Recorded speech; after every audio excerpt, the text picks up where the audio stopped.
Now that we've set up an initial rigid body sim, let's start exercising a little bit more control over this simulation and doing something a bit more interesting. Now, most of our setup will happen in SOPs rather than inside the DOP.NET here. And if you pull up the Houdini help file and go to the RBD packed object doc, you'll see the first section here is for point attributes. You can click that or just scroll down a little bit and you'll see a whole list of attributes here that you can set on the points of your packed pieces to override the sim behavior per piece. Make sure that the name matches exactly and that the data type is correct and matches what's listed here. And most of these we don't have to worry about. They're really just a handful that we use pretty commonly. And in this video, we'll focus on this active attribute. Active pieces in your sim will be simulated by the solver and move and collide, whereas pieces that are not active will simply be non-moving colliders. And to be a bit more accurate, inactive pieces can be moving. They won't be simulated by the solver, but they can follow transform animation from SOPs or deforming animation. The key is that their actual motion won't be simulated.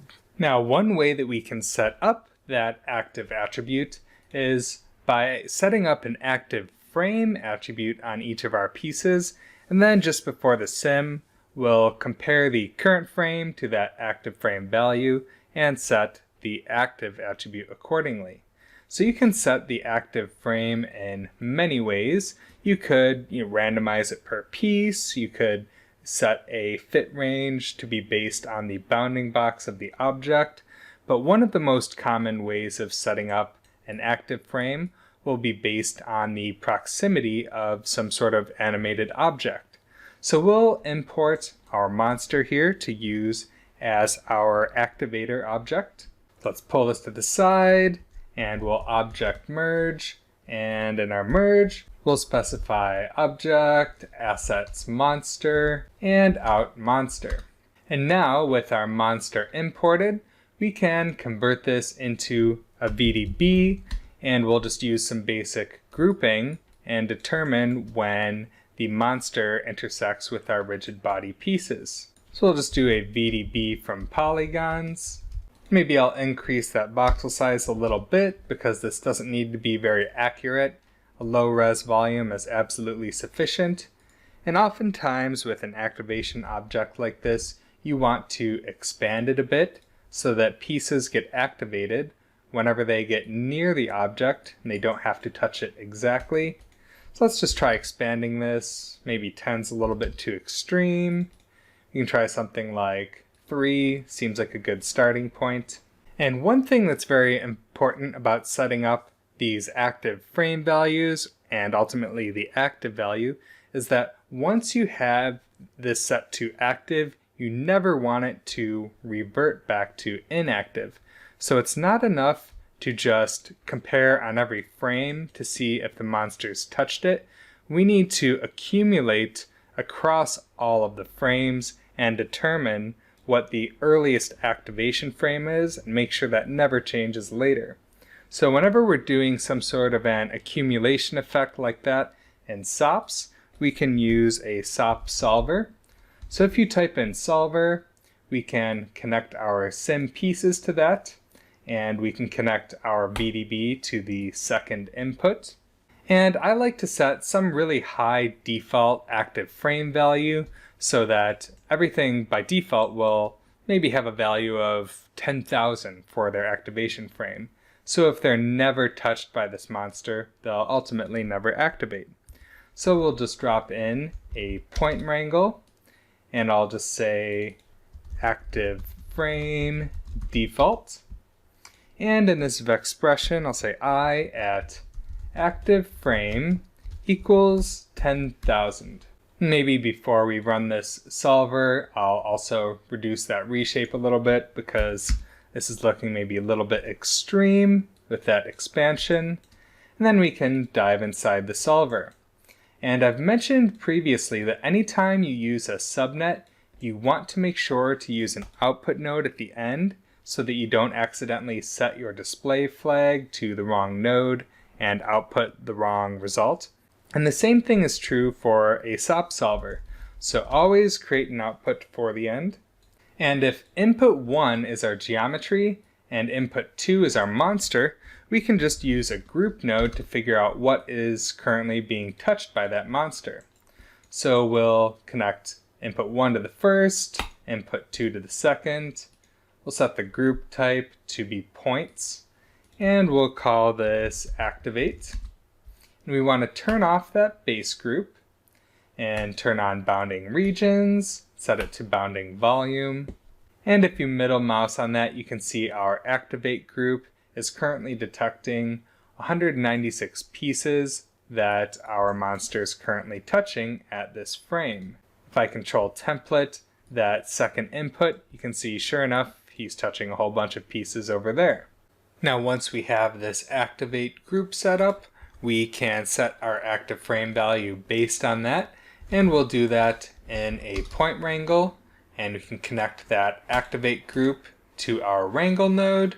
And then in the vexpression, we're going to check to see if each point is in that activate group. Now whenever you're working in Vex, you can use a bit of shorthand to check a group as if it were an attribute.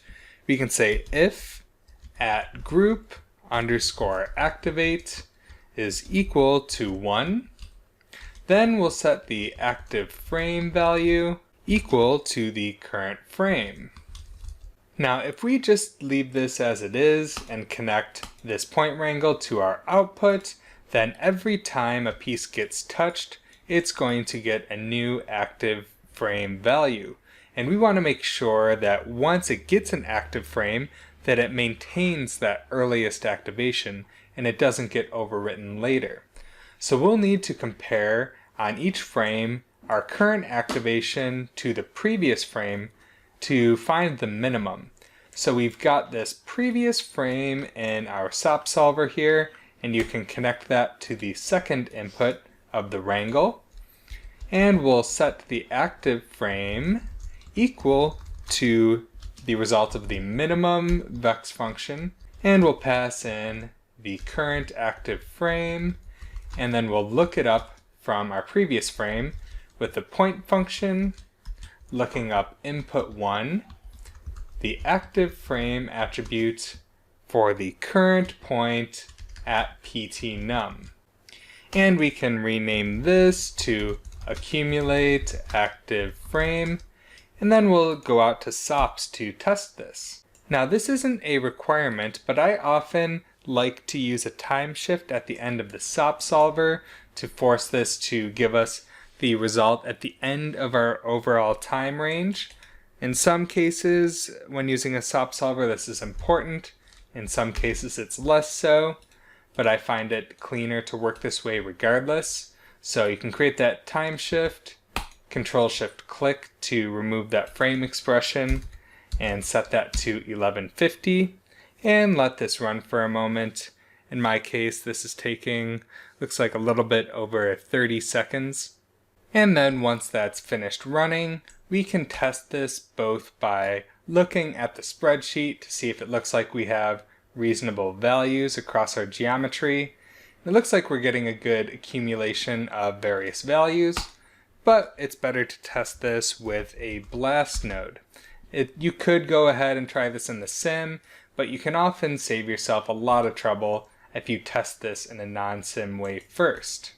Now in this blast node, I'm going to type active frame is less than or equal to the current frame, but that current frame variable needs to be in quotes in order to evaluate properly.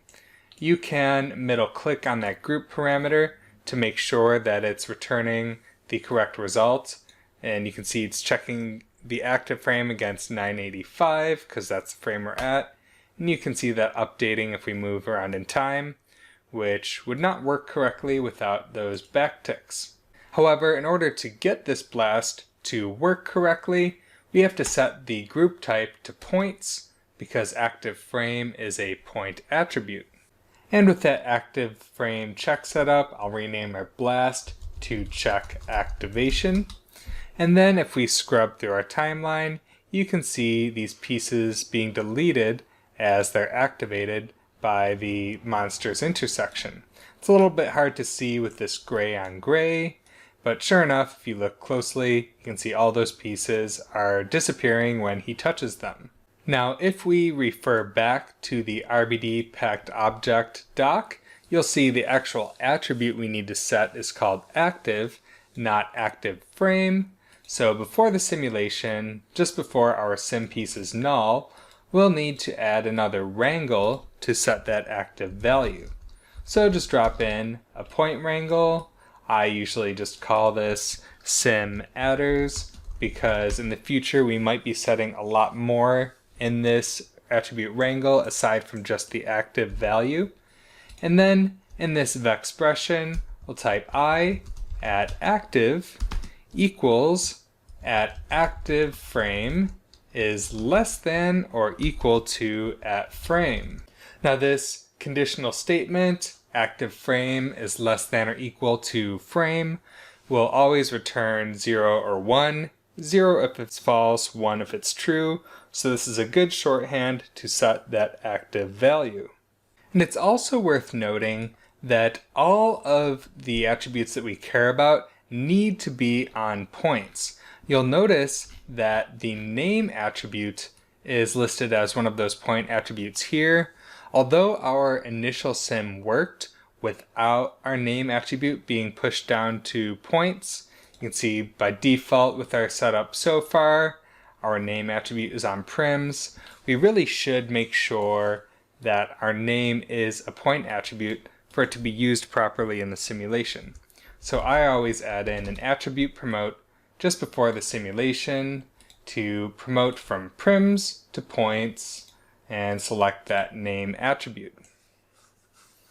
Now we're almost ready to run our sim, but anytime that we have changing values in SOPs, like this active attribute, and we want those to be picked up in our simulation, we have to tell the RBD packed object to overwrite those from its input. So diving inside that DOPNet and going to this RBD packed object node, you can see there's this overwrite attributes option that's turned off by default.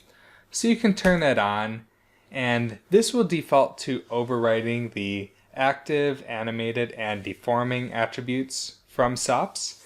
At this point, we're not using animated and deforming, so it doesn't really matter if those are there or not, but it's very important that we specify active as being overwritten per frame. So now with that active value updating turned on, we can jump out of our DOPNet and run a new flipbook to see what this updated sim looks like with this custom activation.